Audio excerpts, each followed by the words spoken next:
The Pinkerton Company had long been a name associated with creativity and exploration. Founded in the bustling heart of the 19th century, they began their journey as a security agency, but soon branched out into various ventures. Their true passion lay in inventing unique products that captured the imagination of people everywhere. The company prided itself on its ability to combine artistry with science, resulting in devices that were not only functional but also awe-inspiring. Among their many creations, one stood out like a bolt of lightning: thunder in a bottle. This innovative product promised to capture the sound of thunder, allowing people to experience nature's roar without stepping outside during a storm. It was marketed as an exciting way to bring the thrill of wild weather directly into homes, perfect for those who loved adventure, yet preferred the cozy comfort of their living rooms. As excitement grew, Pinkerton's team received praise for their ingenuity. But with creativity often comes conflict. Some people wondered if it was right to bottle something as powerful and natural as thunder. Shortly after applying for a patent, rumors spread about how nature might respond to such bold human innovation. Little did they know that this was only the beginning of an extraordinary tale filled with surprises and a clash between invention and nature's fury. The stage was set for what would soon become an iconic showdown, one that would leave town residents on the edge of their seats and forever change their understanding of both storms and trademarks. The idea for thunder in a bottle sparked during a stormy night when the inventors at Pinkerton gathered for a brainstorming session in their workshop. As thunder rumbled outside, the team was captivated by its power and beauty. They marveled at how this natural sound could evoke feelings of excitement and fear, and they wondered if it could be captured and shared. The thought of bottling such an elemental force was daring, but it ignited their imaginations. To create this remarkable product, the inventors began experimenting with various materials. They mixed glass, metal, and special acoustic devices to design a bottle that could resonate with the sound of thunder. After many trials and errors, they developed a mechanism that could replicate the deep rumble and crackle of a storm. It was like having a piece of nature contained within glass, a thrilling concept that promised to bring the essence of wild weather into anyone's home. Meanwhile, word spread about their innovative project, drawing intrigue from both locals and skeptics. The inventors envisioned families gathered around the bottle, sharing stories as they listened to the simulated sounds of storms. However, amid their excitement, they also pondered the ethical implications of their creation. Should humans capture something so raw and powerful? This question lingered as they moved forward with their patent application, unaware that nature itself would soon have something to say about their ambitious endeavor. With the design of thunder in a bottle complete, the inventors at Pinkerton turned their focus to securing a patent. They knew that obtaining a patent was essential to protect their idea and avoid potential copycats. The process began with thorough research to ensure that their invention was truly unique and not infringing on existing patents. This required delving into dusty archives and consulting experts in the field. As they prepared their application, excitement bubbled within the team. They envisioned the possibilities of sharing their creation with the world and the joy it would bring to families. However, the journey was not without challenges. The inventors had to provide detailed descriptions of how their device worked, alongside drawings and prototypes, which demanded additional time and resources.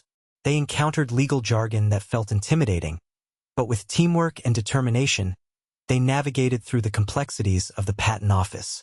Moreover, they faced skepticism from some members of the community who questioned whether it was right to encapsulate nature's thunder. As they submitted their patent application, tensions rose, but so did their resolve. The buzz surrounding thunder in a bottle only intensified as news spread, attracting attention from curious locals and innovators alike. Little did they know that this excitement would soon be eclipsed by an unexpected turn of events. A clash with the natural world that would challenge everything they believed about their groundbreaking invention. As the news of Pinkerton's patent application spread throughout the town, a gathering began high above in the sky. The storm clouds, once tranquil and friendly, felt a surge of indignation. They whispered among themselves, their dark forms swirling with anger and disbelief. How could humans capture something as powerful and free as thunder? To them, it was an act of arrogance to think that anyone could own the very essence of nature. The leader of the storm clouds, a particularly fierce and booming cloud named cumulonimbus, rallied his fellow clouds. "We cannot let this stand," he declared, his voice echoing like distant thunder. Each cloud agreed. They would not allow the Pinkerton Company to trademark their majestic sound.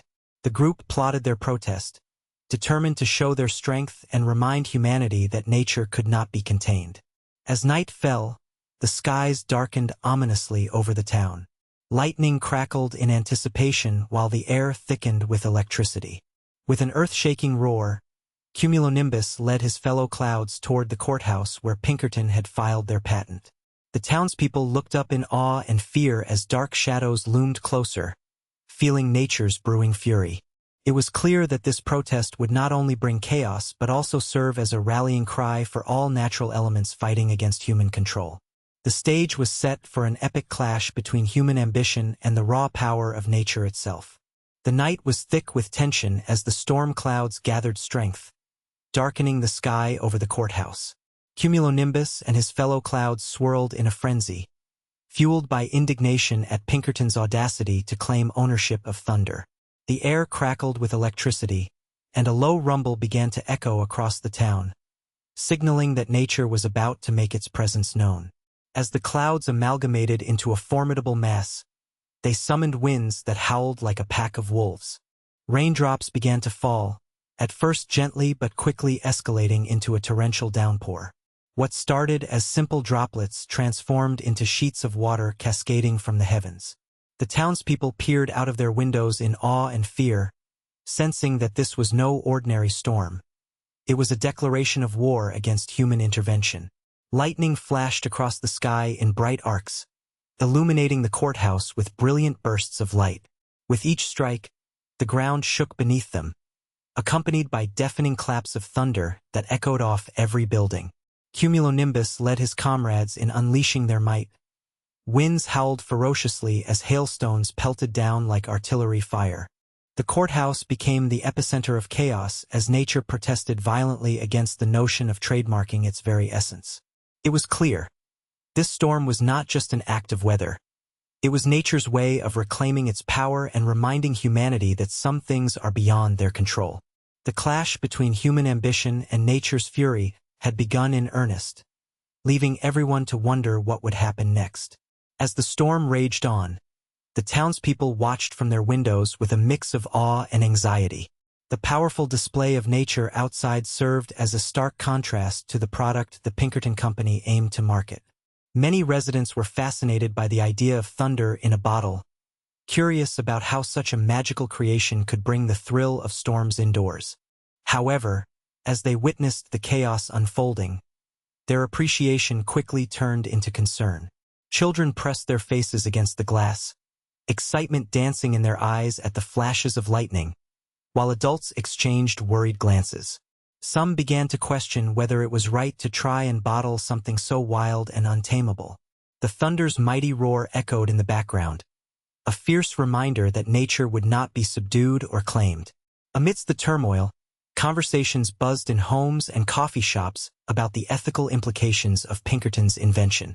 Was it truly wise to challenge nature's power? Many felt a sense of kinship with the storm clouds, believing that this fierce protest was not just an elemental rage but a voice for all living things resisting human control. As whispers spread through the community about nature's rebellion, people began to rally around a shared hope that perhaps some forces should remain free and unbottled. The storm invigorated debates among neighbors, sparking thoughts about humankind's relationship with nature itself, while everyone anxiously awaited what would happen next in this unfolding drama between innovation and instinct. In the days following the storm, the courthouse was abuzz with activity as officials scrambled to address the unprecedented situation. The damage caused by the fierce protest of nature had left its mark, and the townspeople were eager to know how this would affect Pinkerton's patent claim. Courtrooms filled with murmurs of excitement and worry as people speculated about the implications of a storm that seemed to have spoken on behalf of the natural world. Pinkerton Company representatives, determined to defend their invention, arrived at the courthouse prepared for a legal battle. They argued that their creation was not an attempt to control nature but a way to celebrate its beauty. However, they soon faced challenges as local residents testified about how the storm represented nature's voice and its right to remain untamed. Court officials listened intently, recognizing the complexity of the case. As discussions unfolded, questions arose about intellectual property rights in relation to natural phenomena. Could one truly patent a sound that belonged to the earth? Legal experts debated fiercely, while some townspeople rallied outside, holding signs that read, "Nature is not for sale." The courtroom became a battleground not just for Pinkerton's invention but for broader conversations about humanity's responsibility towards nature. The tension was palpable as both sides presented their arguments, each more impassioned than the last. It was clear that this case was about more than just thunder in a bottle. It was a reflection of society's evolving relationship with the environment and the consequences of innovation. In the wake of the heated courtroom debates, Pinkerton Company leaders realized they needed a new approach. The relentless storm clouds had made it abundantly clear that nature could not be owned or controlled, and attempts to patent thunder had sparked an essential conversation about respect for the forces of nature. Motivated by a desire to move forward positively, Pinkerton sought to find common ground. They reached out to environmental experts and community leaders, inviting discussions on how innovation could coexist with nature's integrity. This collaboration would allow them to listen to the concerns of local residents and acknowledge the storm as a powerful reminder of nature's presence. Together, they explored ways to adjust their product's marketing plan so it would celebrate rather than exploit natural phenomena. Inspired by these discussions, Pinkerton proposed a new initiative. A portion of the profits from thunder in a bottle would go toward local conservation projects aimed at preserving natural areas and restoring ecosystems. Their goal was clear: balance innovation with a commitment to environmental stewardship. As news of this initiative spread through the town, positive sentiments began to flourish. People started viewing Pinkerton not just as inventors but as partners in safeguarding nature's beauty. This newfound harmony allowed them to focus on creating awe-inspiring products while respecting nature's autonomy, signaling a shift in how humanity could engage with the environment. The resolution between Pinkerton and nature became a beacon for future inventions where respect for the earth would take center stage alongside creativity and progress. The events surrounding thunder in a bottle left an indelible mark on both the Pinkerton Company and the broader conversation about innovation and nature. As the dust settled from the storm and the courtroom debates, it became clear that this experience had transformed their approach to invention. Pinkerton emerged not only as a pioneer of creative products but also as a model for responsible innovation that valued the environment. The lessons learned during this tumultuous period shaped their future endeavors. Pinkerton began to prioritize sustainability in their projects, integrating eco-friendly practices and materials into their designs. They recognized that any invention should honor the natural world rather than seek to dominate it. This shift inspired a wave of new inventions within the company, each one reflecting a commitment to balance between human creativity and nature's integrity. The legacy of thunder in a bottle extended beyond Pinkerton. It sparked discussions across various industries about the ethics of patenting natural phenomena. Inventors and entrepreneurs began to consider how their creations could impact the environment, prompting them to ask deeper questions about ownership and responsibility. As communities engaged in these conversations, a new era of innovation emerged, one where respect for nature became just as important as technological advancement. Pinkerton's journey illustrated that true success lies not merely in profit but in fostering a harmonious relationship with the earth, ensuring that future generations can also experience the wonders of the natural world without compromising its essence.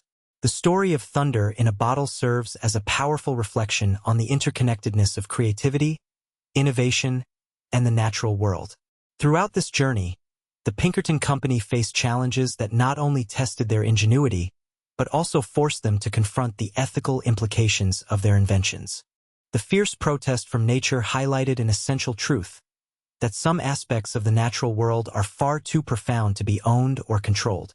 This experience has fostered an increased awareness of the responsibility inventors hold in the creation process.